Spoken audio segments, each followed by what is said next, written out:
Hello, everybody. The following is a podcast with me and a good friend of mine, Davis Santana. He's a former coworker of mine, and throughout the podcast, we just talk about life, motivation, control, philosophy, and a bunch of other random topics that we enjoy talking about. Thank you guys for listening, and here's the show.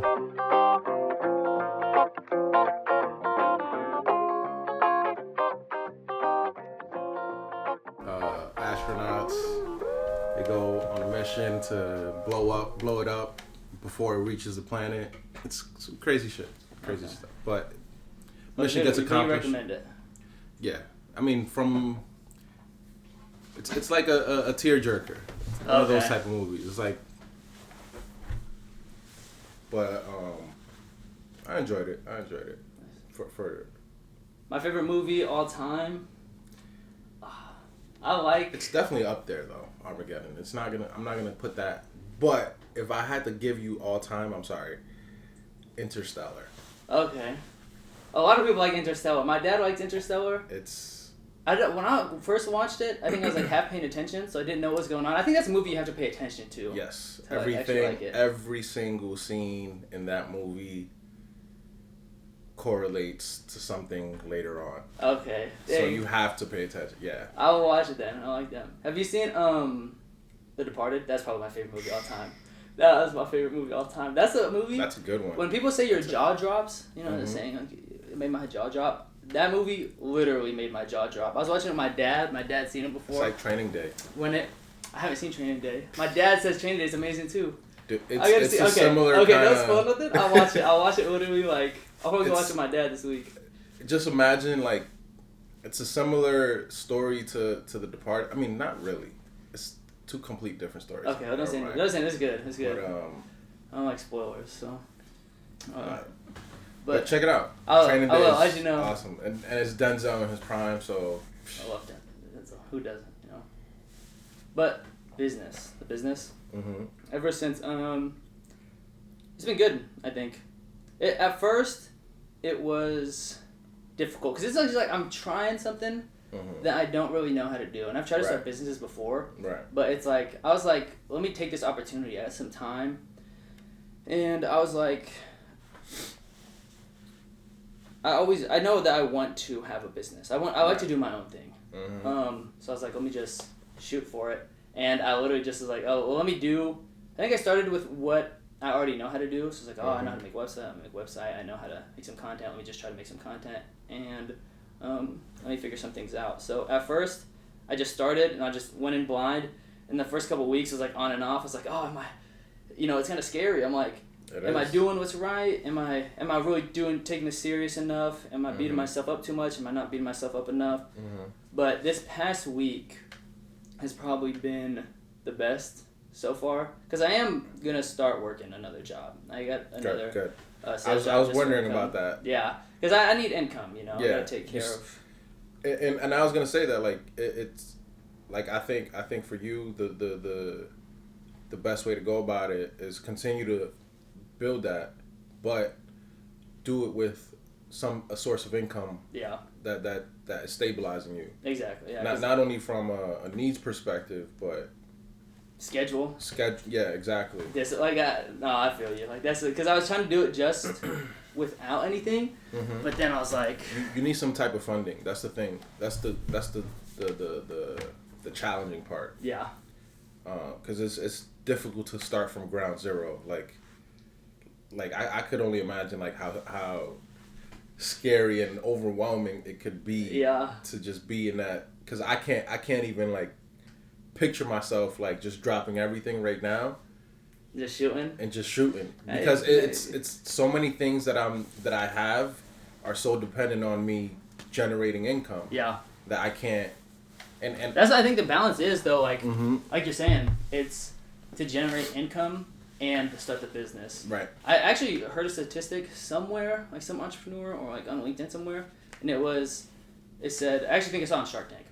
It said that the statistics of people that start a business, that quit their job to start a business versus people that continue working their job and start their business and do both at the same time, statistically, the people that work at the same time and start their business are more successful. That makes sense. Yeah. I get it. I mean, it's not to say that you can't do it from the ground up, but it's a more challenging barrier. I think something that I found was I want to do the business because it's my passion, right? Because it's like I want it to be fun for me. So one of the things I think that motivated me to start working while I do it is when I was just doing the business, I wanted to make it my passion. Like I wanted to enjoy it, but at the same time, I was like, okay, I can't do it the way I want to because I got to make money. I got to make money right now, you know, because I was like kind of like, you know, like in desperation. So I wasn't comfortable just doing the things that I wanted to do, make the content I wanted to make because I was like, I need to make sure it makes money right now. I need to rush. Right. But now that I'm going to have a job, I'll be making money. Now I can just have fun. Now I can do it for why I'm doing it in the first place. You know? It takes away that burden. Yeah. So now you're free in a sense. Yeah. It's nice. So welcome to the Terran show, by the way. Thank you. Thank you for having me. Of course. Just so the audience knows, who are you? I mean that's a really packed question, but simply, my name is Davis Santana. I'm a SDR, a son, a dreamer, many things, but in a nutshell, I am a sales professional looking to not only continue to develop and excel in my career, but build a legacy that not only my family could be proud of, but one that I could look back and pass on to you know, hopefully my future kids. Well, that's a good intro. Yeah. That's a good intro. To me, the way we know each other, you know, we work together. Yep. So, which is very cool because, like, I'm happy we got to meet in person because we would have met anyway from the QBR. But like I live in New York. I never thought I would live in New York, and we both live here, so we get to meet, hang out. So it was cool. Nah, and I always dig your energy.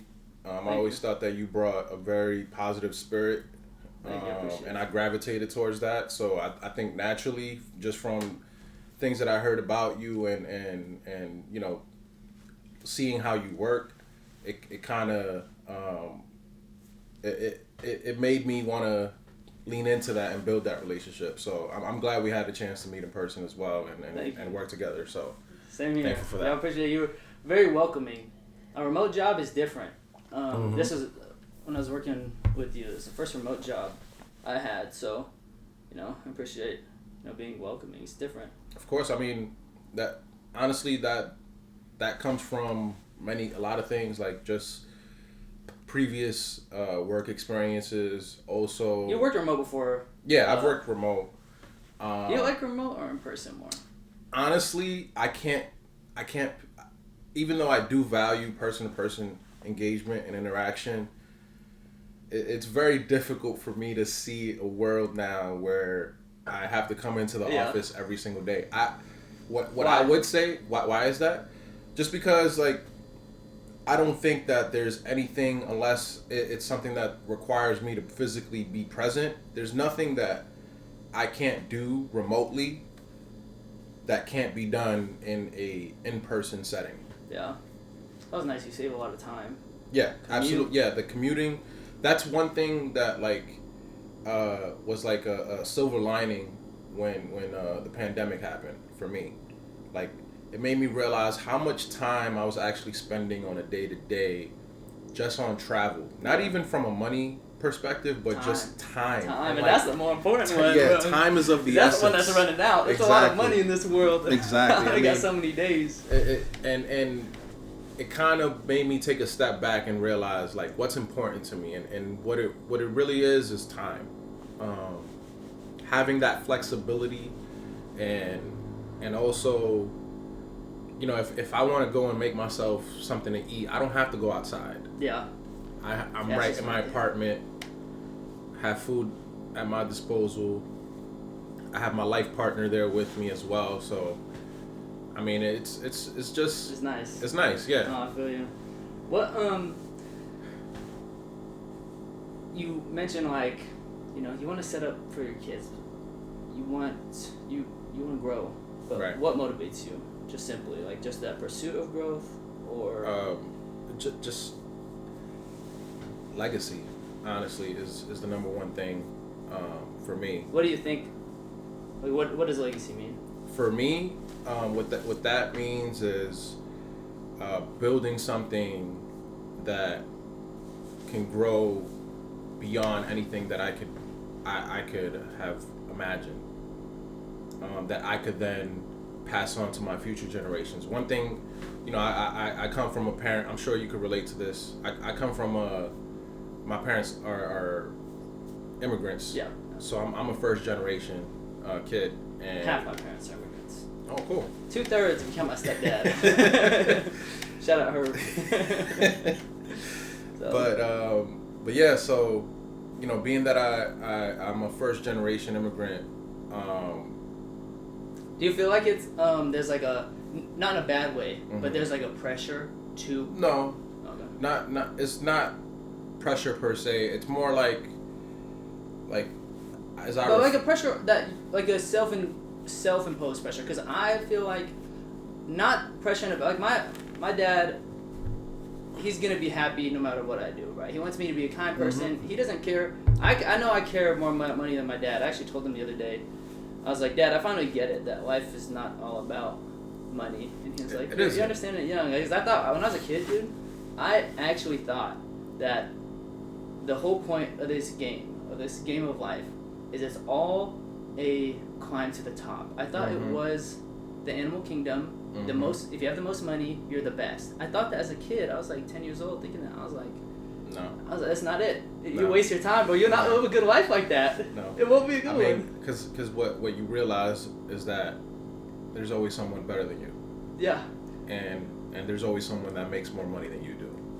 So I mean that's. And you can lose out on. I feel like you can lose out on a lot of more valuable stuff than that. Oh, absolutely, absolutely. But I won't lie to you either. Money is definitely a motivator for me as well. But it's not the actual tangible money per se. It's the access that money gives. It's like a freedom. Exactly. It's a tool. Yeah. So having that freedom is sort of what motivates me, and I want to be able to provide my future generations access to things that I never had an opportunity to have because your parents did it for you. Yeah. And then you just built the pyramid. And thinking about it too, it was my grandmother actually, from my father's side, who came to this country, and she came alone. She worked in factories, and one by one she brought all her kids. She has over 20 kids, by the way. Yeah. Respect. And she brought all her kids, and because of her is the reason why I'm here today. I mean the thing is, like, yeah, this country's full of immigrants and whatnot, but at the same time, like, the barriers of entry in her time were a lot difficult and harder than it is today. So, oh yeah. And so coming the fact alone too. Yeah. The fact that she did that during the 1900s, the early 1900s, it's insane to me. Oh. And I want to be able to continue on that path to be able to build from where she started. Besides like family, you have any big inspirations when it comes to like goals and dreams? Ooh. Yeah, you're hitting me hard today, man.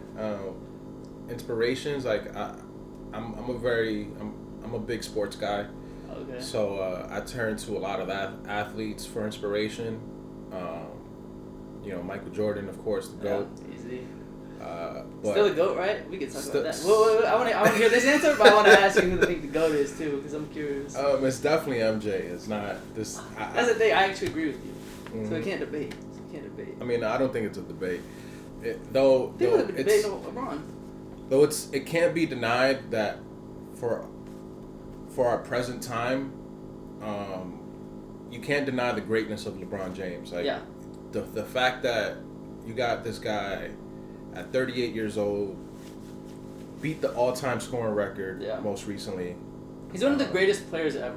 Yeah. I agree with you though. He's not the GOAT. And the reason I always bring up is like if I had to draft one, and I wanted more championships on my team, I'd draft Michael Jordan.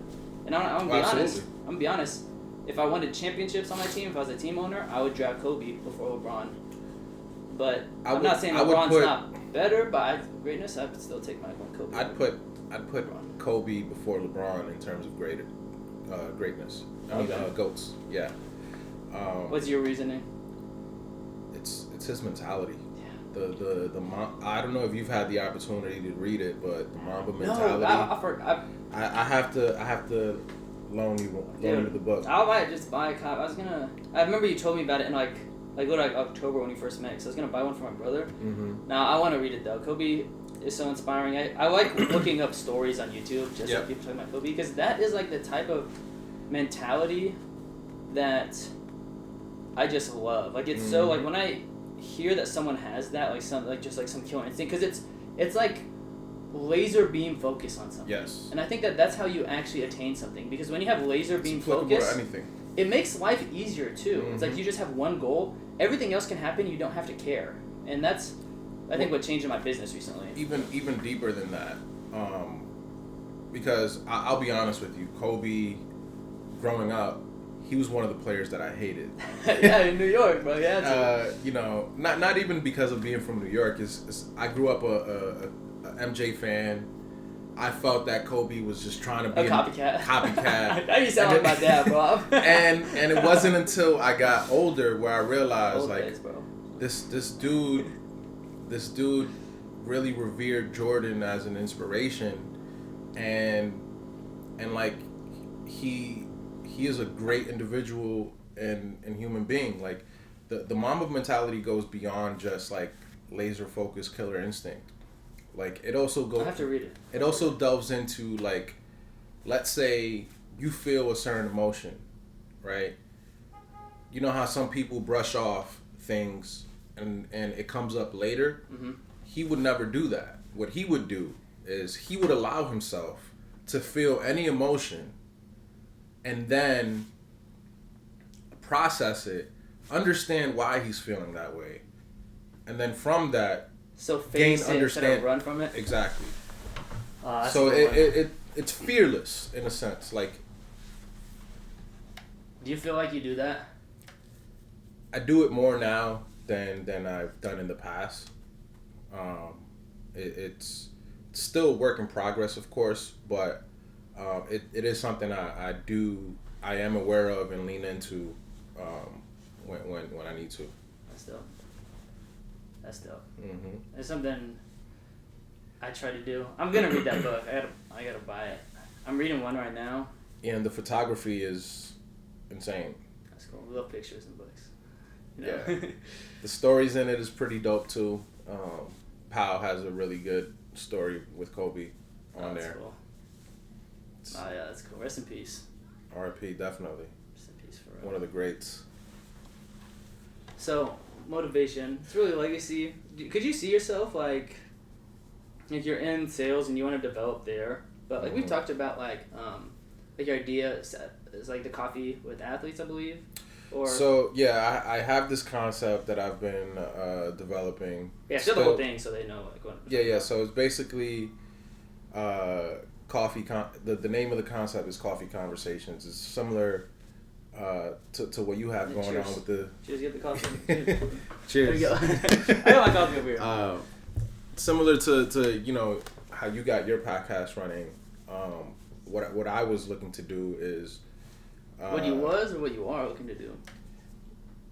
What I am looking to do. Either one's not a wrong answer. I mean, the thing is, things obviously change, so I'm thinking of growing the concept from what I originally started it. But the original idea was, and this all happened during the pandemic, was to, because I started getting into coffee after I went to India at a previous company, and it was like I started to become like a coffee connoisseur, going to different coffee shops. I remember you like coffee because I was texting you. I was like, "What should I get you to drink?" And you're like, "Oh, no, I'm fine." I was like, "What is it?" I go, "Rich, get him coffee though."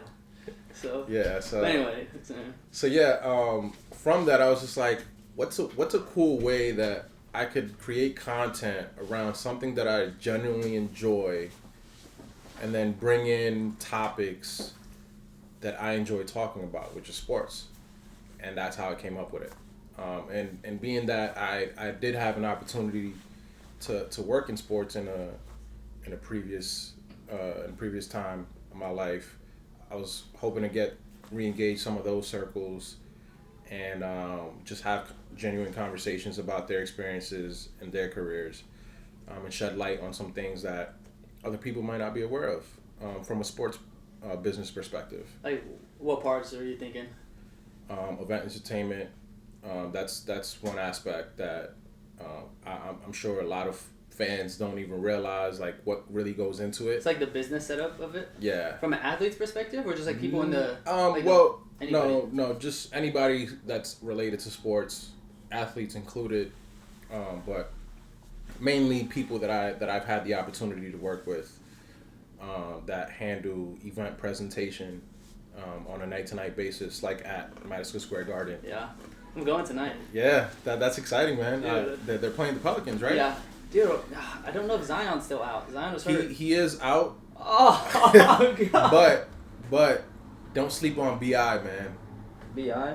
Brandon Ingram. Oh, okay. I do like Brandon Ingram. He is a dog. I like, what's his name? He's actually from here. Jose Alvarado.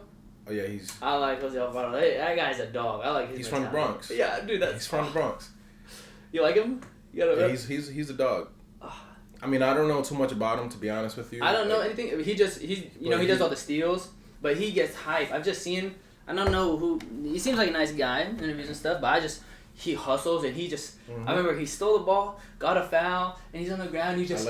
I like his competitive spirit. Exactly. He's a competitor for sure. Yeah. So is it still in the plan? Absolutely.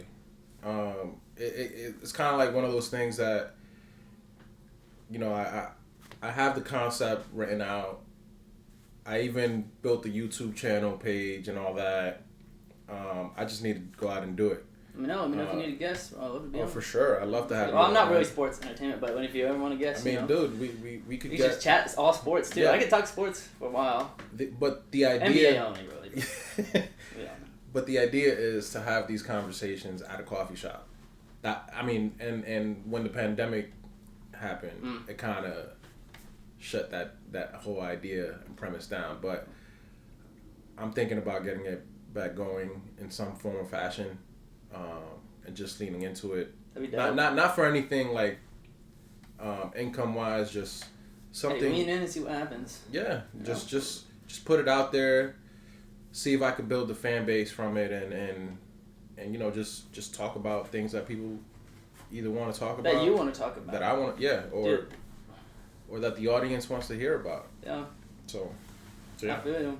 I want you to start it. I'll check it out, dude. I'll be a guest. I'll support. I'll share it. For sure, I appreciate that. Knowing just like how it is, I'll tell you, like, just doing this now, like literally, what we're doing right now. It's like, it's interesting to do because I want to just have like a regular conversation, right? But I also want to like make it entertaining. But I don't want to just make it entertaining and be fake because I want to be myself. Like, it's such a weird balance that I'm learning, and I think it's so about that. Like, cause I do tune in to some podcasts here and there, and the formula that works honestly is you just create a platform that highlights topics that you genuinely enjoy talking about. You just go out there and run with it. Yeah, just talk. Just talk. Be yourself. I mean, if people can't get behind your genuine, authentic self, then there's no point in doing it. Yeah. But, and there's no point in faking yourself. Exactly. And then even if people follow you, because then you have to fake yourself. People follow you. You're gonna have to do that your entire life. Yeah. That would suck. That's not fun. Yeah. I felt like I did that at my last job, actually. Not really. Where we worked at. Where I was like, you know, we actually knew each other there because we talked, but like, I felt like I was pretty successful there.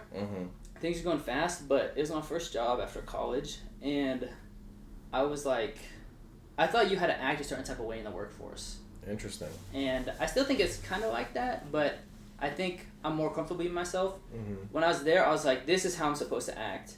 And I know everyone kind of feels like that, but I was like so like in character. I was like, I can't do this. I have to be like this perfect, like I have to act like this. And towards the end of it, I was like, I don't even know who I am anymore. Like, no, like, it sounds like kind of dramatic, lost in yourself. You know? But, like, I was actually, like, I'm just pretending. I'm going to work and pretending. I was like, this is too tiring, man. I was like, I got to get out of here. And it's no diss to any of the people that no one made me do that. But I was just so, like, who should I be? Who do I need to act like? And now I realize I don't got to act like nothing. I just got to be myself and see what happens, man. It's a lot scarier, but it's a lot more fun. I have this T-shirt that says, be yourself and people will follow, or something to that effect. Amen.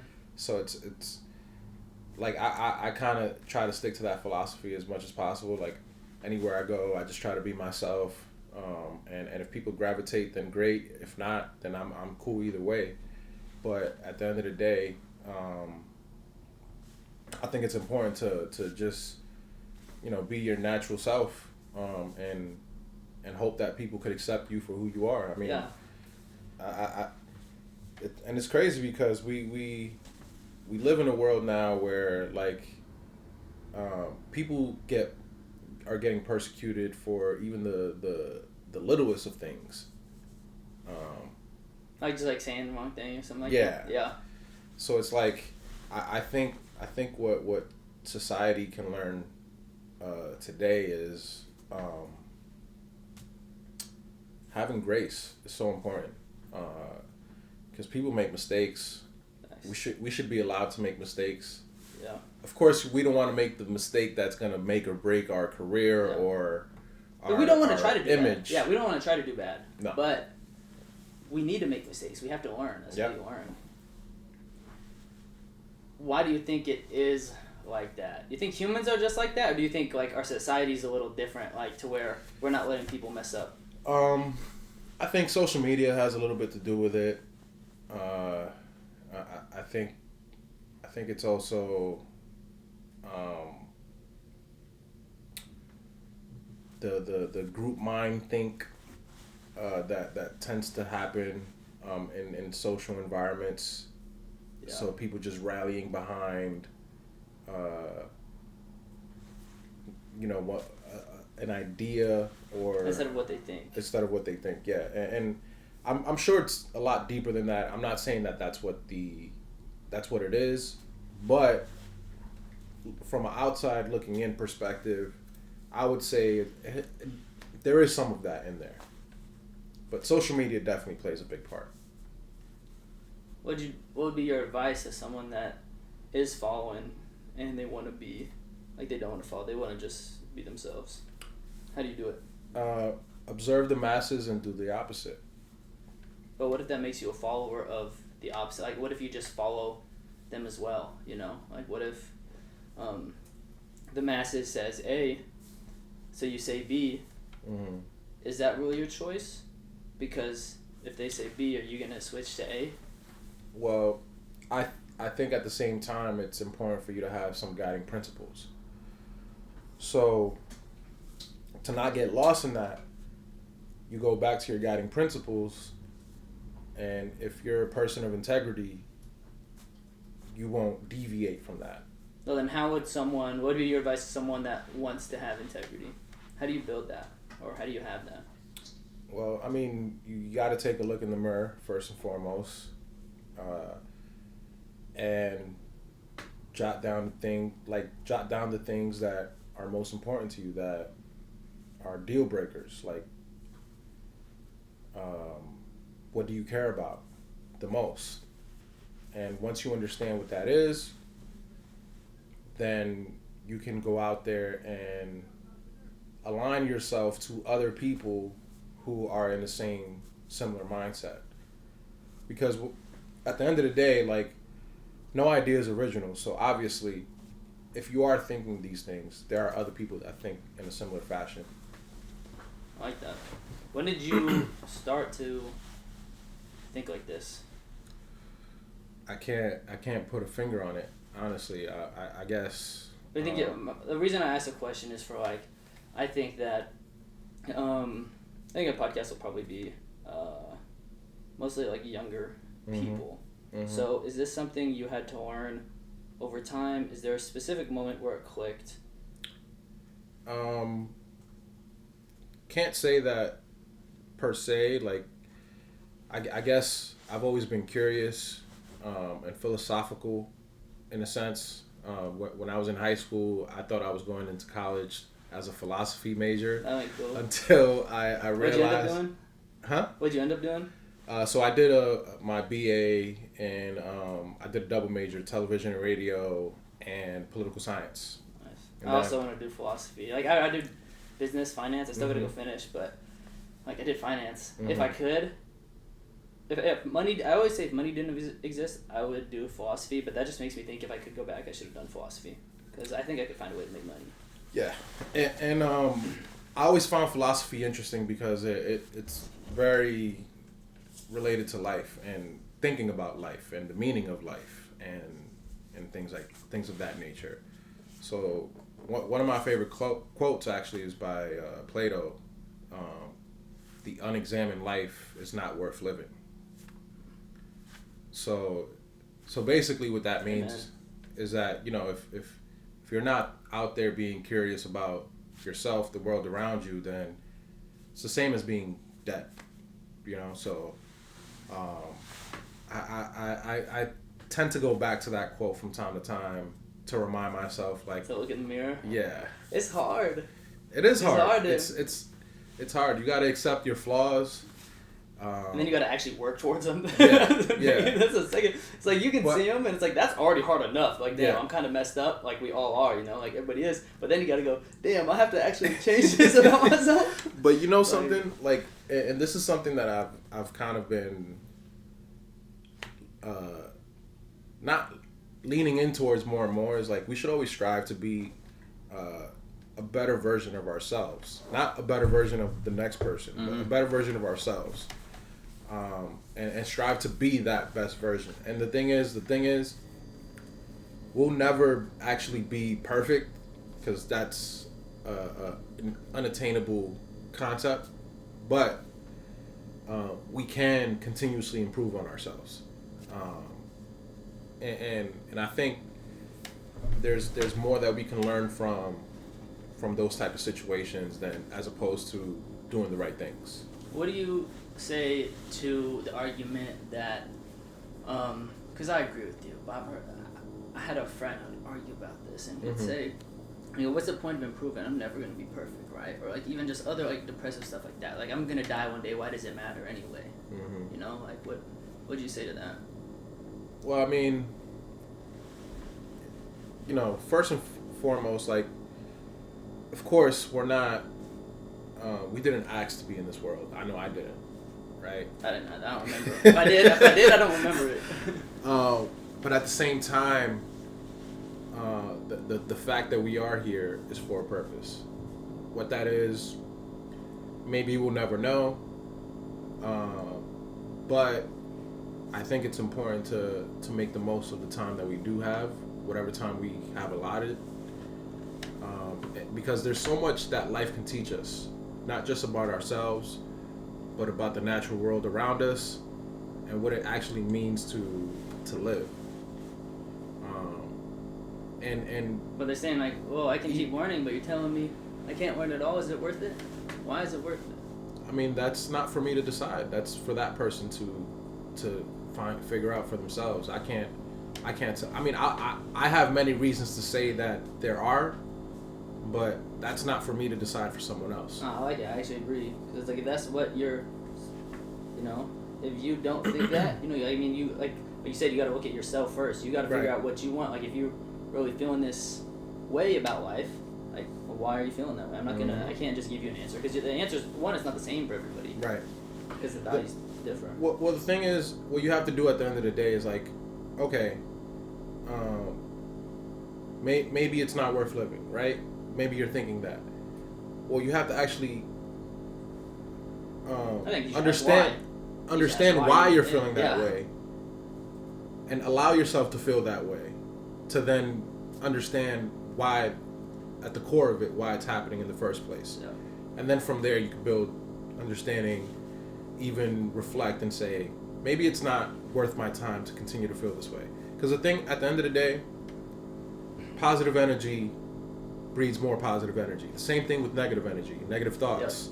So if you think negative, that's where you're gonna get. So you reap what you sow. Yep. So if you're gonna say to yourself, life is not worth living, that's gonna be your perspective. It's gonna be real. Yeah. You're gonna bring that into reality. It's not gonna, your life's not gonna be worth living. I think it's like, I talked to a friend about this. It's like, I think you find what you're looking for, right? And not what people say, because I think people say they want their life to be like this, mm-hmm. you know, but sometimes they're looking for something different, you know. Like I knew people that were like depressed and it's like, yeah, of course I want to be happy, but like, do you ever say that though? Like, do you really want your life to be good, or do you just say like, oh, my life sucks, my life sucks, like that negative Yeah. really does breed the negative. And I think it's hard because when negative breeds negative, I think people try to fight that. Like, you try to fight the negative form of negative. Like, you're trying to reason with the devil, right? Like, mm-hmm. as I think, I think some religious book probably says, I don't know the exact quote, but like, you don't negotiate with the devil, because you can't. Right. It's like, you're not. What can you give negative energy? What can you can't negotiate with life sucks, because you can find a million reasons why life sucks. Mm-hmm. You just have to say, instead, life sucks, you just have to say, life is worth living. Right. And then look for it. I want to see why life is worth living. Right. And then look around, because you'll find that. Because mm-hmm. there's a million beautiful things. The problem is there's a million evil things in the world. Exactly. Yeah. And the thing is, when you focus on the negative things, that's where you're going to see, and that's where you're going to look at mostly. But there's also a lot of positive out there.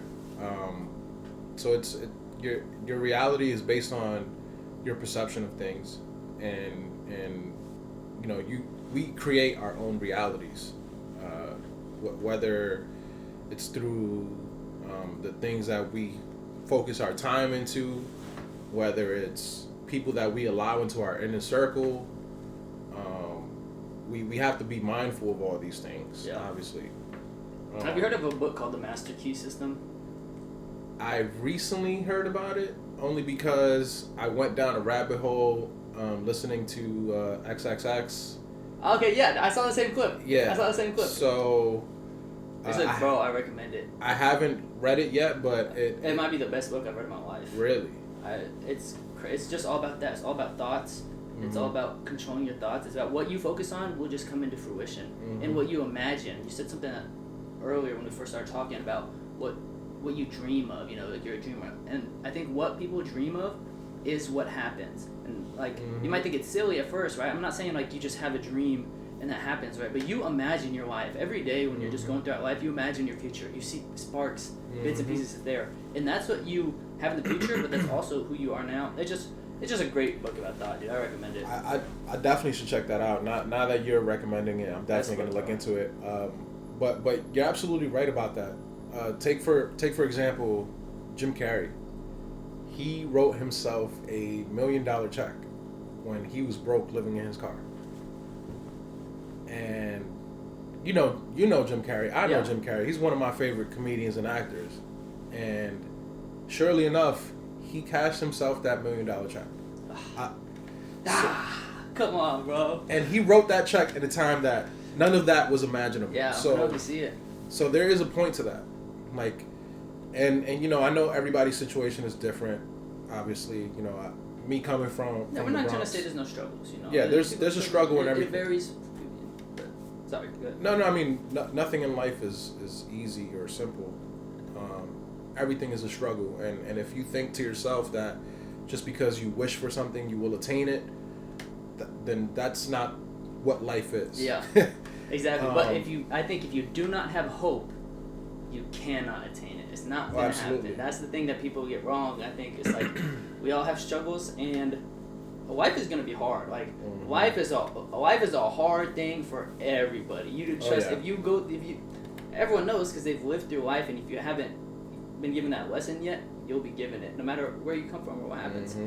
But I think that the great things in this world are evidently achievable because they've been achieved before, but any individual can achieve great things, so you have to have hope. It's not going to happen without hope. It doesn't mean that bad stuff's going to go away, but it means you can get stuff done.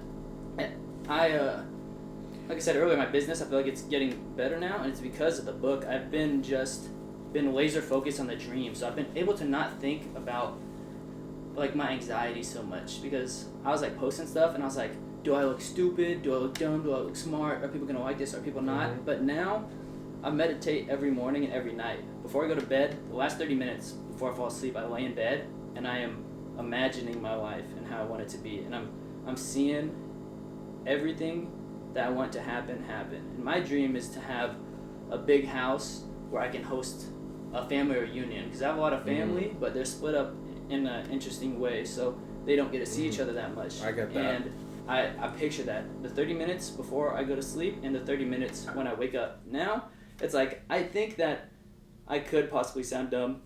I'm a podcast on TikTok, so maybe some people think I do. But I'm like, it doesn't matter anymore. Because I'm not here to sound dumb or to sound smart. I'm not here for a bunch of money or less money or anything else. I was like, I know what I want now. I was like, I know what I want. And now I'm like, oh, come on, man. Let's do it. That's powerful, Let's do what man. we need to do. That's powerful stuff. And I totally relate with you on that because I have a pretty big family myself.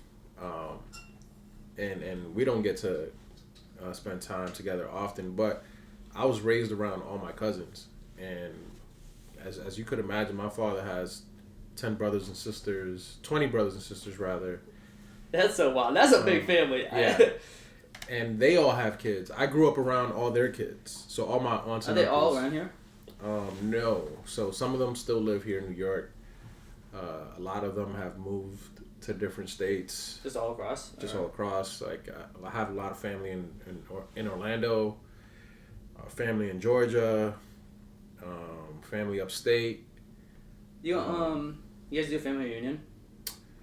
We haven't done one in a while, but there's been some huge losses in the past couple years. No, I mean it's life, man. But I appreciate it.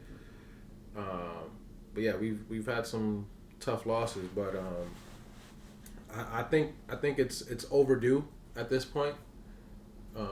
Because every time we get together, it's always a blast. Like, even if we're just, shooting the shit or whatever, it's always an enjoyable experience.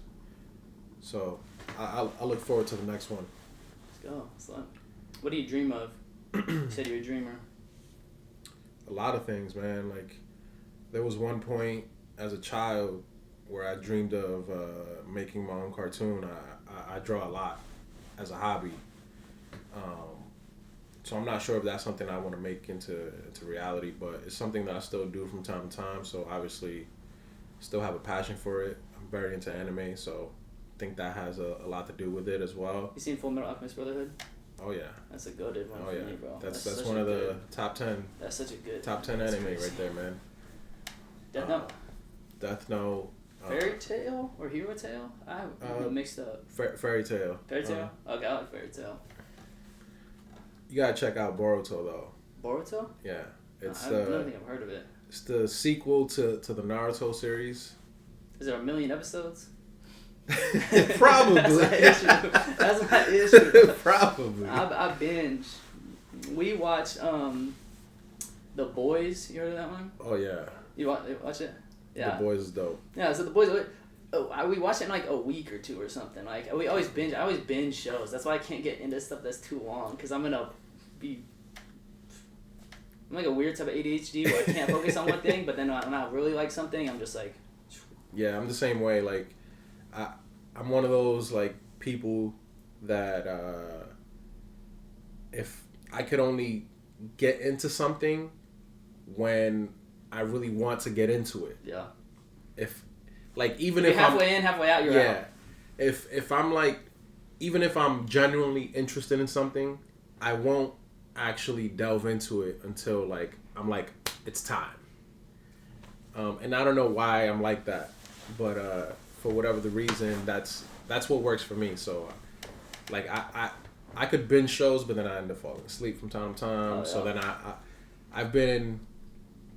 I could be on the same episode for like a month.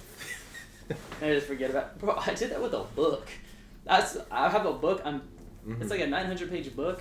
I started like 2 years ago. I got to page 300 in like 2 weeks, and I just left it there. And it's a good story. Yeah, man, I've done that too, man. There's one of those books up there. I don't know why. Just drop it. Oh, what else do you dream of? So you dream like the cartoons, but I dream of making a shit ton of money, having a big house. I don't know, if maybe upstate New York, a couple cars, being married. Anything specific? Any car? Specific car? No, I'm not Just picking. some nice ones. Maybe a nice one or two in there, Tesla? but huh? Tesla? I'm not leaning towards a Tesla. Beamer. Not a Beamer neither. Civic. What type of car? G-Wagon? Maybe a G-Wagon. A Royce? Rolls Royce. Nah, I'm not really into those fancy cars, man. I feel like they're not really good for driving. They're not. They're just cool to have. It's like they're luxury cars, so they're like cool to have. They're like cool to have, but the maintenance and cost associated with it, it's probably not worth it. Yeah. So dream though, like, is it? How much do you focus on your dreams? Like, are these daydreams, or do you ever sit down and like meditate on what you want? I don't meditate as much as I should. Why do you say that? Because meditation is one of those things that I've always seen value in, but it's not something that I've been able to put into practice as much as I would have liked to, would like to. So it's one of those things that is always on the back of my mind, like, maybe I should do this a little more.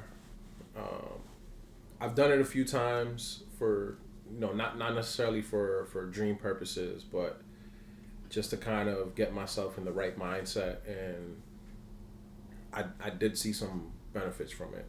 What type of meditation? Like, not like a title or anything, but like, some like there's a meditation on like dreams. That there's mindfulness meditation. So just trying to be like clear-headed. Yeah, just being aware of yourself and the world around you. Just it's crazy when you're sitting in a room, focusing on your breathing. That you start to pay attention to different parts of your body, and they do certain things that you never thought they did while you're in still motion. Like you're feeling things like you haven't felt before? Yeah, and it kind of, the best way I could put it, it kind of puts you in a place of enlightenment, where it's just like clear-headed, and it's a very beautiful experience, I'd say. So. Why don't you do it more? I don't know. Honestly, I guess I should lean into that more. Not now that we're discussing it, but sometimes just taking that extra mile seems a little bit challenging for me, especially when as soon as I wake up, I'm ready to seize the day. So maybe I just need to take a step back and lean into that. That'd be dope. I mean, I think you should, simply just because you think you should, so it makes sense, but I just have my personal experience. Like, the business really, like, I've been waiting, like, I've always wanted to have you on, like, since I started. I had the podcast since, like, September, right? I want to have you on, but my head was so, like, I was so lost, man. I was like, I don't know what I should be doing with this and that. So much anxiety about so much stuff. But since I've been starting it, I've been I'm like, just go for it. Just go for it. It's like this stuff, and it's the stuff, I don't know if you feel like this, but it's like, okay, procrastinate on stuff, or I didn't need to procrastinate. Like, I don't, like, it's like I had anxiety about stuff that's not hard stuff to do, and I know I could do it, but for some reason I have, like, this anxiety, and I push it off. But now I'm just like, bring it all. If it brings me my dream. On the topic, and it's something that I'm still working on. No, not in every facet, but I'm a big procrastinator. It's something that has been the case since a child. I've always been one of those students that I would wait until the last day of the due date to finish a paper, and I'd get an A, but I waited till the very last. Flex, So it's just like one of those things. Like if I would have applied myself much sooner, I probably would have ended up in a better spot. Yeah, dude, I felt the same way. I felt like I could perform so well, I could get things done, but I feel like there's so many times in my life where I didn't try my hardest. Yeah. Where like I was like I think I could have done so much, but now I try to take that mindset too. I think it's something that, for you and for anybody, it's like, I think that if you have advice for your past self, it's advice for your current self, and you just have to take that translation, that like the information, and use it for your current self. Because right now it's like, I would think, and I don't think it has much right now, but for you even, it's like you'd think like, oh, if I worked harder, if I would have been more focused here, then I could have been this. But you can't could have been. There's no like coulda, woulda, shoulda. So like take the mindset of not, oh, 10 years ago, if I would have been more focused, I could have done this. More now, it's like right now, if I get more focused, I can do this. Because the opportunity's still there. It just hasn't been lost yet. So the brain, I think it's the subconscious trying to... It's also having grace, too. I think it's important to have grace. Be gracious with yourself. Be gracious to the people around you. Because sometimes... I could be a little hard on myself, and like, I feel like such an idiot. Why didn't I do that sooner? Like, why did I wait till the last minute? And it's like, no, maybe there was a lot going on this week. Yeah. Maybe I needed that mental break. Could be many things, but the thing is, it's important to recognize why things are happening, and if you could change those habits, then do so. Yeah, but don't beat yourself up. Exactly. That's another thing I read in the book, where it's like, the fear isn't going to help you. The fear is never going to help you. And I think that there's like a certain message out there, especially on the internet right now, for advice for like young men, where it's like, you could be a loser, you're going to be this, you're going to be that. And it's like they're just berating them, thinking that the beration is going to make them better. And there's times when you should be tough on yourself, right? You should improve yourself. But I really don't think that fear, like being scared of being a loser, is going to make you a winner. I think you should want to be a winner. And there's no reason why anyone should go back in the past and beat themselves up, because it doesn't help. Nope. It doesn't do anything. No. So it's like, why would we spend time doing it? And it's a weird feeling too, because it's like, I feel like I should beat myself up. Like there's times I feel like, I'm like, but I did do bad. I need to beat myself up. But why? Why do you need to beat yourself up? There's no reason. You can learn. That's fine. But beating yourself up doesn't teach you the lesson. Yeah. I think it has a lot to do with that. A lot of times we kind of victimize ourselves. I know I've fallen victim to that from time to time. And I think what we need to do is instead recognize that things are not happening to us, but are happening for us. So Amen. what light is this illuminating for me, rather than why is this happening to me? You know? Yeah. So I think it's important to see things from a different perspective. Like the good energy. Like it's just positive energy. Only positive energy can be positivity. So if you look at your situation and say, what is this trying to teach me? Where am I trying to go? Yeah. You get there. Why philosophy? So you could have you obviously talking you already think all this stuff, and you thought about going to school for philosophy. Like, what got you into it? Can't remember exactly, to be honest with you. I guess it's just having intellectual conversations with, either my former teachers or just among my friend groups,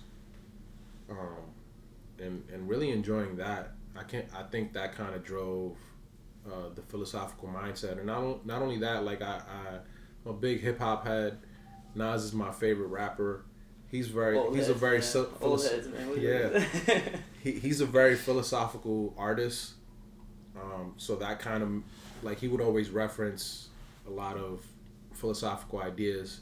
So, as I would lean into that, that's so cool. It made me learn more about philosophers and things like that. So yeah, I would say that's where it started.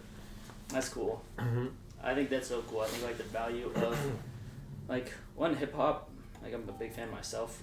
It's such a beautiful art form, and it introducing you to philosophical concepts as a child and stuff. That's amazing. And I said it shows how important like art is like for kids. Oh, absolutely. You feel, especially as a kid, like you don't really get some of the stuff right away, but you feel the music, but then the feeling turns into ideas and all that stuff. Wow, that's beautiful. And even the anime, honestly, like a lot of the titles that I enjoy are rooted in some sort of like philosophical or religious ideology. Fullmetal Alchemist Brotherhood is like philosophical, like very philosophical. I was gonna swear. I don't like swearing too much. You can swear though, but no. I mean, it's like it's very philosophical. Oh, absolutely. Very philosophical. And it kind of teaches you life value lessons in a way, in a sense of, you know, the consequences to certain actions and things like that, or like what taking a negative path can bring you versus a positive one, because a lot of the great artists in the manga world or in the anime world, they focus on dualities a lot. The good versus evil, the righteous path versus the unbeaten path, or what may have you. Do you have a favorite character from any anime or manga? But not, it doesn't have to be your favorite, but do you have a character that like you remember like the story where it's just like such a good story where you're just like, ugh, like it really hits you? I would say it would have to be, I don't know if you've ever seen or read Rurouni Kenshin. It's about this wandering samurai during the Meiji era who fought during the feudal system and killed a lot of people. Expert swordsman, but then after realizing the kind of damage that he had caused not only unto others but unto himself, decided to take a life of no longer killing. So it's like the redemption. Yeah. It's self-found redemption. Yeah. Why did you feel like that story was significant to you? Well, I've always been drawn to feudalistic Japan, first and foremost. That's cool. And he seemed very noble. His character is very noble in the sense of, you know, I did lead a life of killing. I've been in the darkness, but what I realized is that put me in a place where I'd never want to go back to. And now I see the light, and this is where I want to be. Do you feel any similarities between yourself and the character? Just his integrity. You know, I can't say from, you know, the darkness that he underwent, I've ever been there. That's not the person that I am. If you were in ancient Japan slicing people up, I'm like, you ain't got nothing on you right now, right? A pocket samurai sword. But as far as like his integrity, like and willingness to stand up to others, for other people, protect the people that he cared about, it really resonated with me in many ways. That's dope. That's dope. How'd you get into it? Anime or manga? Cartoon Network. What is it? Cartoon Network. Oh, okay. Yeah. I was a kid growing up, man. Like I was into my Saturday morning cartoons. Get me my bowl of cereal. I'm ready to be up at 6 a.m. See the entire lineup and just indulge. But I guess it started from that, and because anime would only come on at night, I believe. And then from there, first it was Dragon Ball Z, but then it just kind of expanded throughout the years. I know a lot of people that like Dragon Ball Z. Yeah. I've never seen it, but I know a lot of people like that's the one. Well, I mean, it's kind of like the progenitor in a sense of like Dragon Ball established the formula of like modern day anime and manga. What a successful story would look like, which basically follows the hero's journey, and that troop. Yeah. Yeah, I got my siblings.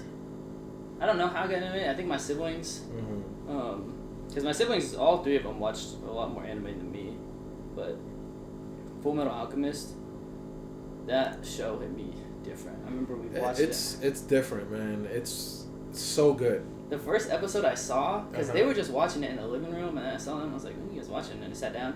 It was the one with the dog, the second episode, I think, and it's either second or I think it's actually the third episode. It's either second or third, but you know the one where he turns his daughter and the dog into one. Oh yeah. That was the first episode I saw. I said, "What is this show, dude? What is going on?" So then we started from episode 1 and just watched the whole thing. That was a good show. I think I want to watch it back. Actually, I was trying to get her to watch it, but she's not a big like anime or nothing. Her sister's. My girl isn't either. Yeah. I've tried to. We just got to. We just got to get together, bro. Anime night with the boys. I would say, as a child, I was on Cartoon Network watching all day, and then at night it was anime. Because Saturdays, I'd come home and want to watch Adult Swim. Right. It's anime on, and I was like, Yeah. So I do boys night. I'm gonna force her to watch some freaking Full Metal Alchemist. She'll like it though. I think at some point. It's good. It's good content, man. Once you get past like the animation and the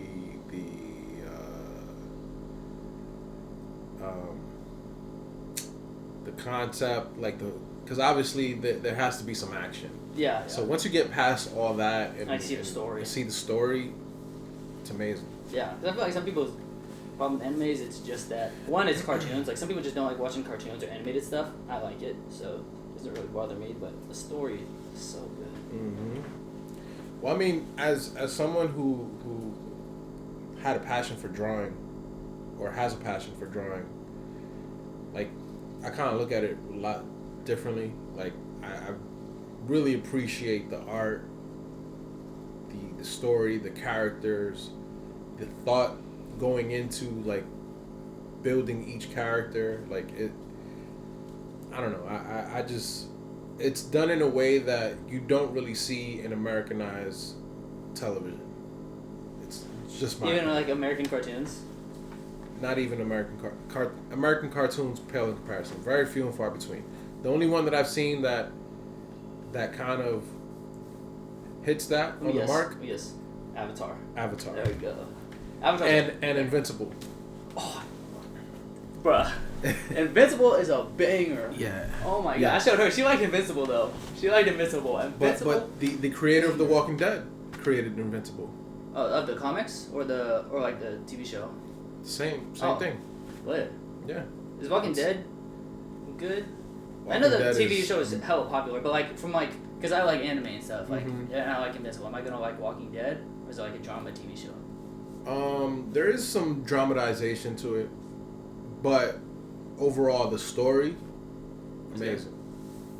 That one's the long one too, though. That one is cool because people they kill everybody in that show. Like I thought they weren't gonna kill like the only person I knew was like Rick and like his son and stuff, and I think they killed him at some point. His kid dies. Oh wait, I thought he died. I'm sorry. No, it's good. I'm not gonna watch. I'm probably not gonna watch it. I'm not gonna. I'll be honest. Not right now. His kid dies, but it's the way that he dies, and he doesn't die early on in the show. It's like in later seasons. Well, that's a tough one. Yeah, that was a tough one for him. How do you balance that? Because we talk like, you don't want to beat yourself up, but how do you balance, making sure you're on what you need to do, and like being gracious with yourself or giving yourself grace? So for me, it's what helps is just having a routine.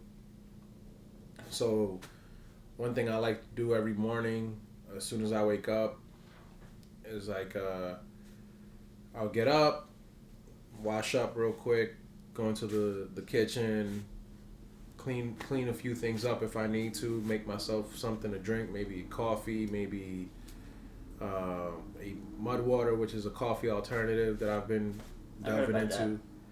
It's really good. Is it caffeine? No, it's actually mushroom based. So it's a lot of different, like... Do you feel like energized?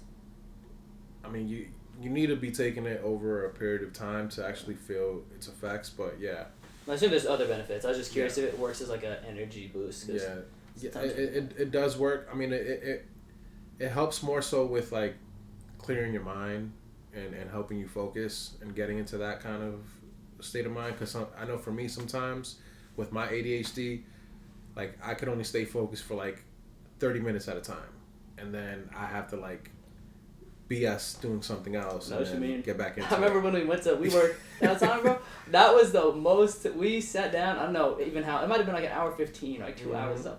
I was like, this is the most locked in I have been in my entire life. Yeah. Like, we were locked in. Well, maybe not my entire life, but at least at the company we were working at. No, I mean, same for me, man. Like, I hadn't been that locked in a while. It's hard because you just bounce out, especially working from home. Mm-hmm.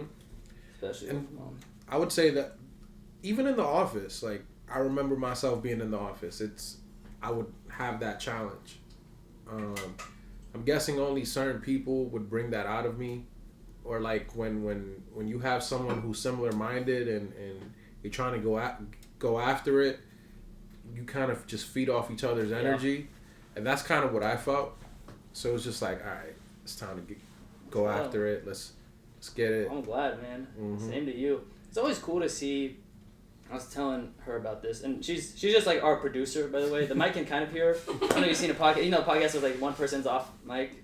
It's Rachel. Rachel's here, guys. By the way, shout out Rachel. But what was I saying? Speaking of ADHD, but I was saying it's so like I feel you with like the energy. Like it's so cool. I was telling her today. One of my friends who shout out Keaton. One of my friends who is, I think, is like a shyer guy. Like he's one of my best friends as a kid, but he's shy.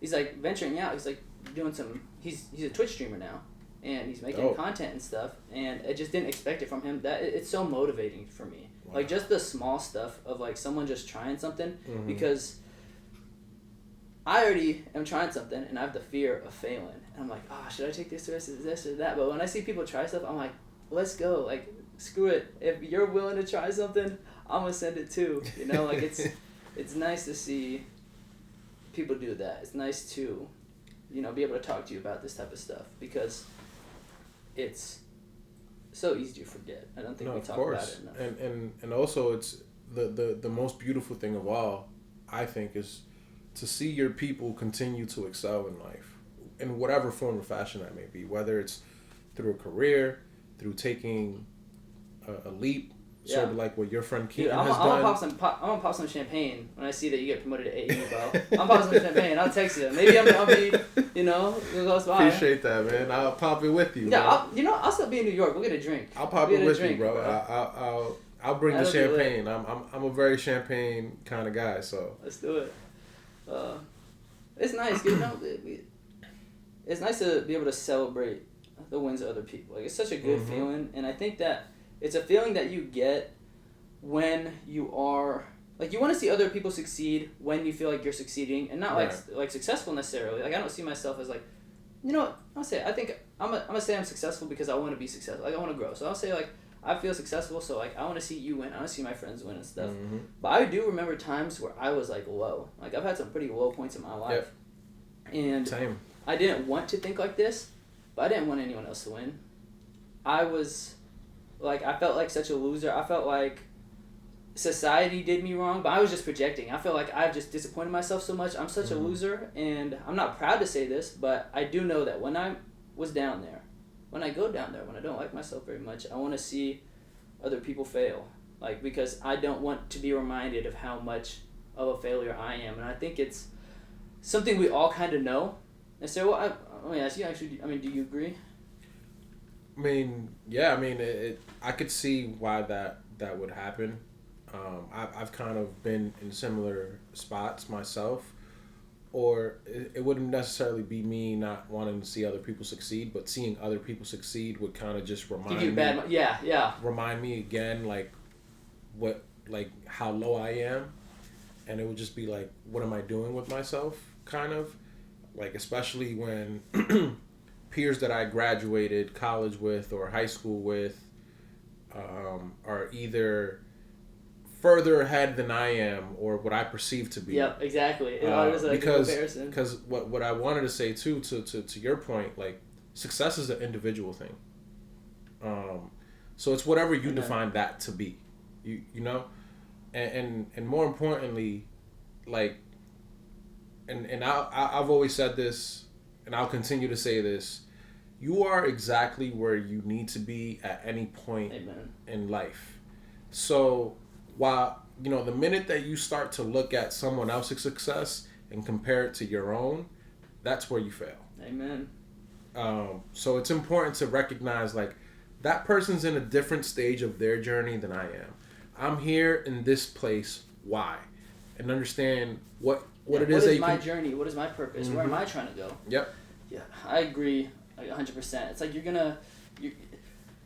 even hypothetically, right? Like it's already bad. You are in your own lane. Mm-hmm. You need to do what you need to do. But if you focus on someone else, you're going to set yourself back. And, you know, if you feel like you're losing, that's bad. But even if, like, the best case scenario in this scenario where you compare yourself to other people is you go, that person's beating me, I want to beat them. So instead of going your path, you go their path. And then you beat them, and then you won someone else's path. You don't get anything. You don't get anything. And I think that's the reason, like the same reason or the same feeling you get when you do something out of fear. Like, you chase a dream out of fear. I think a lot of people take a career or even like a dream, like a hobby, whatever it may be, they take it because they are scared of being something, of fearing something, instead of actually wanting that. So then when they get it, they don't get any happiness. Their just fear is gone, but their fear is not really gone because they're just scared. It's just they're running from something they don't need to run from. I don't want people to run from anything. I don't want to run from anything. I don't want you, Rachel, people in general to run from anything. I want people to run towards something and their path, not someone else's. You know, we're inclined to take a step back when something makes us feel uncomfortable, when in fact we should do the opposite of that. We should lean into it, understand, jump in that cold water. Yeah. Understand why it makes us feel uncomfortable, until that uncomfortable feeling becomes your normal.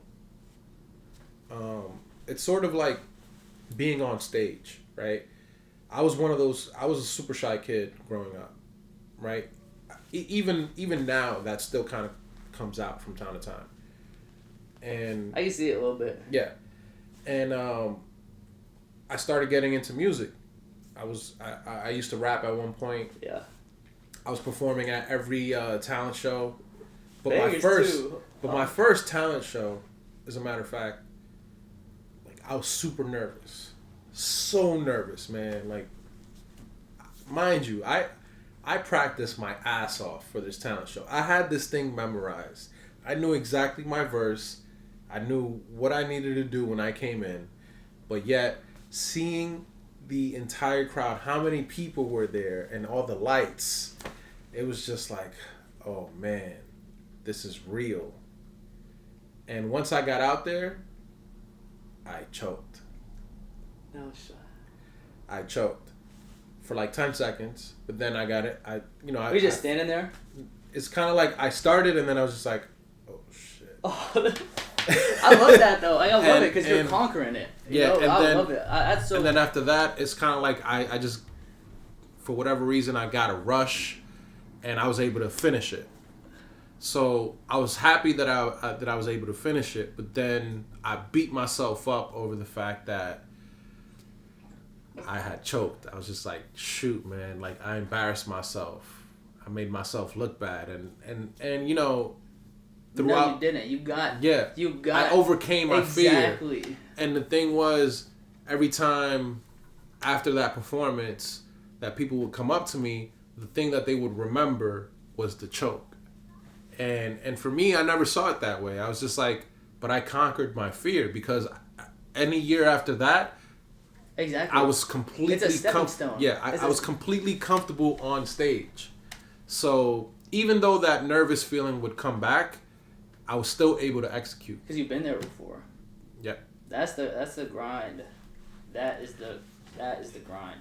I'm feeling that right now with like the content stuff, because I'm like posting the posting TikToks. I'm just like throwing as many as like together as I can, just posting as much. And I go, oh, some people could say this is stupid or something. I'm like, what is my goal, dude? Like, this is what I have to do. I have to be uncomfortable right now. I have to make YouTube videos where no one watches. I have to grind on a podcast with the equipment I have. Like, this is, if I, like, think of the dream. Like, I want to be successful. This is what happens at any, like, there's no reality. There's always a starting point. Yeah. There's no reality where I start and I have 1 million followers right away and I'm super rich. This is what it takes. But now it's so nice, and, shout out to the audience. I want them to know, man, it's like, this is what it takes. And now when you understand what it takes, you don't have to be scared of the stuff that, like, well, people might think it looks stupid. I'm like, guys, we know what it takes. You know it takes a grind. Then you can just accept it. Yep. You can just accept it. And I'm glad you say that, because I think what tends to happen is that we get caught up in social media sometimes. I know I myself have. And you see what, I guess, for lack of a better term, success looks like, right? You either got these IG models that are out and about, traveling the world, taking pictures in places that you wish you could be. Yeah. That's not because she's there. Not because she's there. You know what I'm saying? No, the ladies. We're both I'm just pointing an example. I'm just joking. It could be that, or it could be like a flashy rapper or whatever. Yeah. Just putting stuff up about things that they're doing or things that they have, and you're just looking at it like, man, they have what I don't. Or this is what I need, but why don't I have that? And they're so much better. They must be so happy, and they must be the winner, bro. There must be something different between him and me. And little do you know that their life might actually be much more miserable than even your own. I know and you have nothing. I know a few people on social media that look popping, but they have struggles just like everybody else. Because that's the thing. Me and you, we have things we enjoy in our life, and we have struggles. Everyone that we know in our life, there's not one person I know in my life that was a perfect life, because it's ridiculous. You can't. But I think there are some people on social media that my brain starts to think have a perfect life, which is silly. And that's what I think people got to realize. It's like, look, you and your whole friends and all of your family do not have perfect lives. Right. So the people on social media, I know they look like they have perfect lives, but they do not. You just don't know their life. Yep. You do not know their life. You know what they want you to see. Exactly. And you could know them from 500 pictures. You could know them from 2,000 YouTube videos. You do not know them. That's the tiny... You can only see a 1% of that person's life. You barely see your brother's lives, your uncle. You move out. You don't see your dad's life or your dad's life before you were born. You barely see anyone's life. So don't think that you know these people and you know they're winning and they're doing this just because you see a few pictures. Yeah. And sometimes people put out things that they want to shield themselves from or project for whatever the reason. Yeah. I'm not gonna lie, I was one of those people, I think. When I was in high school, I was like, I actually deleted all my social media. I was like big into social media in high school, my first year of college. I said, this is poisoning my brain.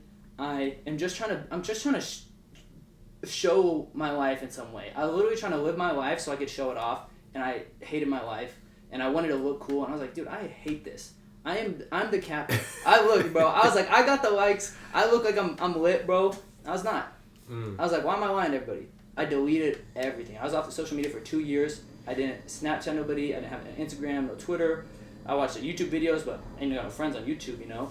And I texted my friends when I wanted to see them, and I tried to get my life right. And then I was like, I finally feel like I can be myself. And right now I'm still kind of learning, because I still have a little bit of anxiety, like posts and stuff. But now I'm like, I don't want to lie. Like, I don't want to lie. I want people to see who I am. I'm still learning how to show myself, and I'm still learning who I am, to be honest. Like, that's a part of it, is I'll be like, sometimes I'll be so lost, so I'm like, who even am I? Like, I'm trying to show myself, like, who even, like, who am I supposed to be? But I could relate there, because I'm not very big into social media. I think it's a really powerful tool and can be used for a lot of good things, but from what I'm seeing today, there's a lot more bad in it than good. I think it's like money. Yeah, money definitely has to do a lot with it. No, but not even like the motivation of money. I think social media, like as like a tool, is like money. Like, you know how money isn't inherently evil. It's not bad to have money. It's not bad to have things, but money leads to a lot of evil, and a lot of people get lost in money. I think social media is the new money. It's the same way. And you know, I don't post much. I'm one of those people that I genuinely don't make it a thing to like, oh, let me take this picture so I can post it on later. I've made it a point for myself to try to live in the moment as much as I can. I mean, and while yes, I may miss out on capturing certain moments. But you were there. You don't miss out because you were there. But I was there, physically there, lived in that moment. Meaning that I could recall a conversation I had. Even if it's not word for word, I could recall the feeling I got from having that conversation. And for me, that's much more valuable than, you know, looking back on social media saying, "Oh, that was a cool day." Yeah. Or that. And then you only get because I can see the value of social media. Like, if you want to, well, one, like, as a tool for business and stuff, because that's what I'm trying to do. But also, it's like trying to remember stuff. But I agree with you. Like, I think some people, like you're saying, you live in the moment. I think someone could maybe go to the concert that you went to, or just been at the same thing you were at, but they were never there, like, consciously. I think they were there, kind of, right? But it's like you're just trying to, like, it's all for something. Like, if you were there for the computer, then the computer was there. It's like, were you there? Were you involved? Like, what did you see? What did you feel? And I don't diss anyone trying to document their life or anything, but it is like, I think you got to, like, you can lose yourself in both. Yep. I think it's important to just have the presence of mind and being aware of why you're doing things, the effects of it, the intention. The intention is huge. Being intentional is so huge. It's one of the things that I've been trying to lean in towards more of, like, anything that I'm doing now, being very intentional. Why am I doing it? Why am I doing it? Yeah. A book I was telling you about really talks about that, because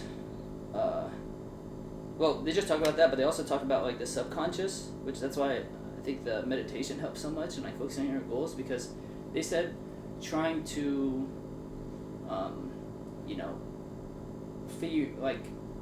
be intentional about your goals just using your conscious mind is like trying to see the whole universe with a flashlight. It's like you have to use your subconscious, because their subconscious is like our programming and, like,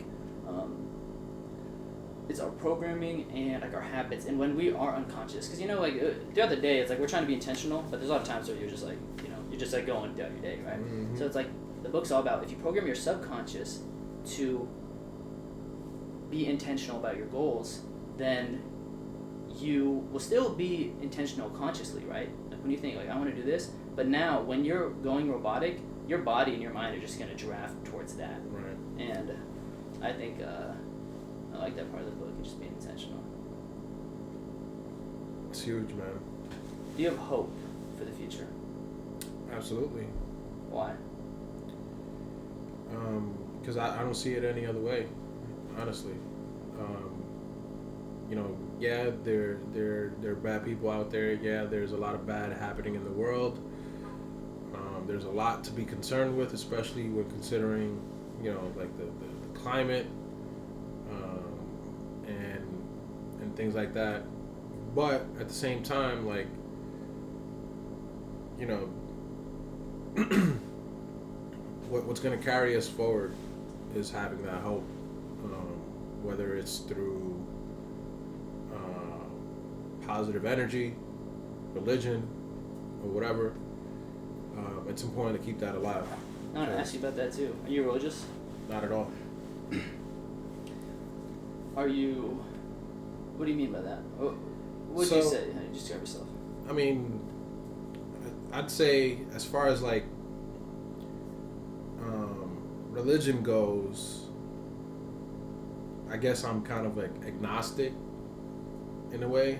Like I do believe that there is like a higher being, or a God per se, but you know I don't align myself to any one religion, and I have my reasons for that. But did you grow up religion? So my mom, she's Jehovah's Witness, so I grew up in a Jehovah's Witness household pretty much my entire life, and you know, you hear all the jokes and tidbits about Jehovah's Witnesses, you know. Like you've seen them? Like you ever seen Jehovah? Nah. No. That's a bad joke. I don't know if that's a joke you're talking about. No, I'm talking about, you know, like how they come knock on your doors and oh yeah. And that type of stuff, and so I would hear all that type of stuff. Did you knock on any doors? Huh? Did you knock on anyone's doors? No. Never. But I will say that there was a point in my life where I was curious, so I was just like, you know, I have these preconceived notions about this religion, and I have my own ideas about this religion, but I don't really know about Jehovah's Witness. Yeah, so for a brief, I don't want so you to I, have to go through the whole I thing. delved into it. You know, Jehovah's Witness is a sect of Christianity, or no? Yeah, I would say. I actually don't know anything about it, so I mean, you don't have to go through the whole thing, but like, what's like a brief, like what, you know, like what is a Jehovah's Witness, just real quick? You don't have so to basically, you know, they're a sect of Christianity, and they just have different beliefs of their Christianic views based upon what they interpret the Bible to be. Is there new documentation? Do they have something else as well, or is it just the Bible? They have this what's it called? This booklet they call the Watchtower. That's what they use as their guiding teaching tool. When was it started in the U.S.? Did it? I'm not really sure. Okay. To be honest with you, but they're all over. Yeah. I know that. But anyway, so you looked into it, but because you say you're not Jehovah's Witness now.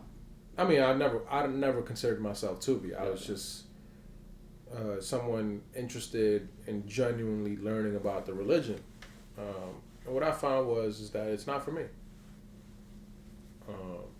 There were other moments in my life where I've considered other religions, just based upon, you know, their principles and what they believe. But ultimately, I decided that, you know what, I don't need religion to believe in a God. I don't need religion to make me a better person.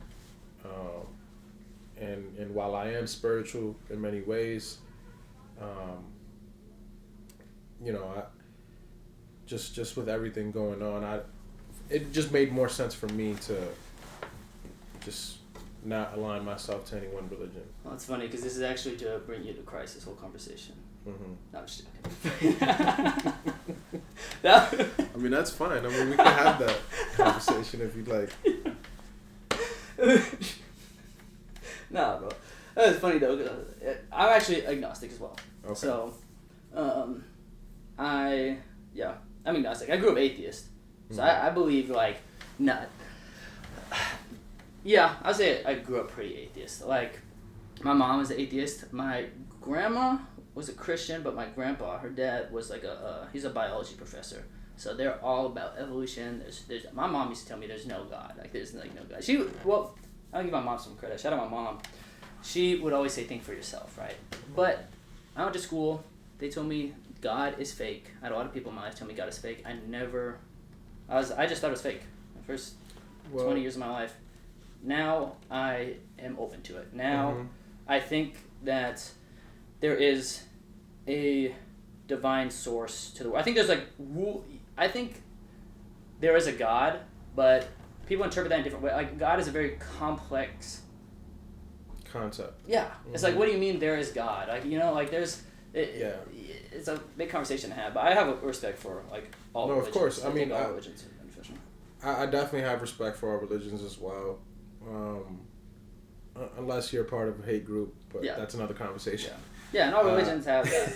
And it's true though, but it's true. And it's sad because I talked to her about it. Like it's crazy knowing religion, or I don't know too much. I try to do my research and stuff. It's like no religion. Like I think all religions are good. Well, maybe one that's like they very all have obscure. a similar story, so they all are tied in some way. Yeah, and they're all for peace though. Like they're all loving. So like there are radicals in each religion, of course. But it doesn't make the religion bad, but it does make the radicals bad. Like it shows that anything can be used for bad. Evil. Yeah, and even science can't refute the existence of a quote unquote God. Oh yeah. I used to argue with my friends about that all the time. Science is a way to study the world. It's just a means of study. It's just a what's it called? A method. Scientific method is all we have. So we're studying the world. It's not proving anything. We create data so that way we can think something. Right. But I think the big problem with science now is that people like know, like, oh, we know this. It's like we don't know it. We think it because when we walk ourselves in, we're not going to be able to grow. We knew the Earth was flat, and I think the Earth is round, obviously. But like not obviously, if you know, but like people knew the Earth was flat because you could see it. It's observation, and now we observe the Earth. It's like we observe new laws. We have to say that we think so then we could grow. Right. So. Exactly. No, absolutely, and you know, it also goes into you have to question anything that you've been taught. Like, I know for me growing up, we were in grade level schools, we were always taught that, you know, this, if you're being taught this is fact. Yeah. Not being questioned, not questioning things. Mm-hmm. And the thing is, in order to develop comprehension, you have to question everything. So that's how you actually learn. You're not learning anything when someone tells you this is real, and you go, okay. You're just memorizing something. Mm-hmm. You have to learn if you actually think it, and you actually think it. Because if a kid has questions, they need to be answered. The question, if you tell them no, this is just true, they don't believe that. No. They don't believe that. They'll take it. They'll tell you it's true. That's what I think we do to kids. Is like, well, it's true, and then we just make them repeat it. It is true. That doesn't mean they think it's true just because they say it. Mm-hmm. They need to actually delve down. Like, I wish people would be able to ask more questions. Let's talk. Let's have those conversations, man. Yeah, I think we don't do enough comprehension analysis in our educational system. In terms of like, is what we're teaching making sense for the student? And it's different for every student. So I don't think enough of that is being done with the current framework of our educational system. I agree. I think our society got a lot of changes needs to be made. Yes. In a good way, in a hopeful way. You know, we're just learning as a species. But the thing is, not everyone is open to change. You know, I've always been one of those people that view change in a positive way. Like, it's not always a bad thing. Like, yes, it's something new, it's something uncomfortable, but at the same time, like, what it could unlock is much, for me, I see it as much more valuable than, you know, maintaining the status quo or this is the way things have been done. And while I get that, you know, this is the way things have been done. If there's a better way, why not explore that? Or, you know, just being open to that. I think it's super important. Yeah. Because once you put yourself in a box to say this is the way things have done, this is the way we've always done it, then you you kind of limit your learning. And your creativity. Yeah, and your creativity, exactly. So you kind of putting yourself boxed down, and you're not free in that sense. I think or another risk to it is like you will be forced to change. The world's changing. Mm-hmm. It's not static. So if you don't, and I think that's when a lot of problems arise, actually, just in society and within people's lives. It's like if you're the one to promote change in your life, then you can flow with the universe because the universe is going to keep changing. Like you're saying, like you see the risk of being uncomfortable, but if you put yourself in the uncomfortable situation first, you can grow with the universe or grow even like, take some of the abundance of the universe. Mm-hmm. But if you try to hold on to that, like, I'm never going to change, this is the way it is, it's like you can try, but the universe will teach you something, Mm-hmm. I mean, you can't deny the universal laws. And the universe is always ebbing and flowing, consistently changing. So if you're not changing with it, guess what? You're only going to get left behind. Amen. Did you have any questions or anything, just topics you want to talk about? I mean, we've covered a lot. Yeah, we've been moving. It's been very interesting. It's been very interesting. But what do you think? Oh yeah, go ahead. Sorry, go ahead. No. I mean, we already dived into the religion piece. You shared your tidbit on that, but what were you gonna ask? Oh, man, I think I might have ADHD forgot now. But I was just gonna say, what do you think of like the whole podcast? I think like doing this. I mean, I think this is cool, man. Like just sitting down, talking about life, our thoughts on certain things. It's pretty cool, man. I've never been able to be on a platform like this before, so I'm glad that one of my first experiences happened to be with you, my man. Thank you for coming. Of course, appreciate I just have another me. question for you, but no, thank you for coming. It's interesting, like the podcast stuff. It's I think it's fun, mm-hmm. and yeah, I don't know. Yeah, I mean it's cool for me because I listen to a lot of podcasts, so I've always thought about what it would be like being on the other side of it. Like, how does it compare, do you think? I think it's surreal in a sense, but at the same time, it kind of challenges me to kind of be thoughtful in what I'm gonna say. Yeah, right. It'd be, like you have to be like hella intentional. Yeah. It's a workout. Definitely a lot more intentional, but had to be a little bit more thoughtful in what I'm gonna say and or articulate, or what points am I trying to get across. That's really what was important for me. Like, what is it that I'm trying to get across? What message am I trying to spread? Because obviously this is gonna reach a certain audience, so we want so you want to give out a good message, and you want to be. It's funny too, because like you want to be authentic, but then you want to be like still be helpful to people, but you want to be you want to be careful, but not in a way of like. I'm trying to be careful, like not say the wrong thing necessarily, but like I do care, I don't want to give people bad advice and stuff like that. Mm-hmm. So it's an interesting little dance. I have one more question for you, but do you have any questions, topics, or anything you want to say or shout out or anything? I mean, I just look forward to seeing your growth and continuing on the path that you're on, man, and whatever next opportunity you're blessed with, and